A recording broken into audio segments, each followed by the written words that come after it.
Okay, two types of assessments that I would like to discuss are the curriculum-based assessment, the CBA, and the portfolio assessment.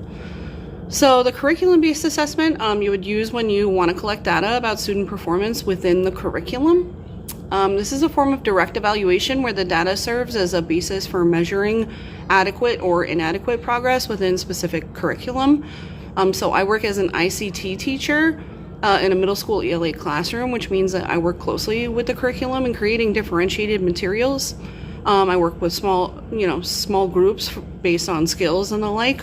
So using this method would allow me to measure my own progress in creating these materials and allow me to manipulate the curriculum and my instruction of the curriculum according to the specific deficiencies of my student or students. An example of using CBA in a classroom would be taking the performance task data out of each unit and measuring student achievement alongside IEP goals in order to determine how effective or ineffective my interventions and modifications to the curriculum have been. So if, for instance, I wanted to measure reading comprehension, I would use an evaluation from the curriculum that requires students to read within a certain allotted time and answer short answer questions based on the specific text. I could then adjust my questions later and based on the necessary rigor required to achieve a higher depth of knowledge based on what my goals are for the specific student and the like. So some pros of the CBA are that they would allow me to monitor my students' progress in the context of where I am most comfortable evaluating them, and that is in my own classroom and with the curriculum that I'm most familiar with and can use and can thus best adapt according to the needs of my students.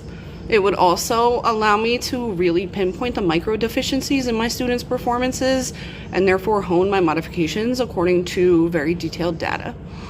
A con is that CBA is not comprehensive. It's formal. It doesn't address behavioral or social needs of the student. So the second type of assessment that I would use is the portfolio assessment. Again, I would be inclined to use this type of assessment because my work is classroom-based and it allows me to directly assess my students within the context that I work with them. So speaking again to microdata, skill-based performance, the portfolio assessment is useful because it allows teachers to assess students more closely over time, and this is from Piergangello and Giuliani.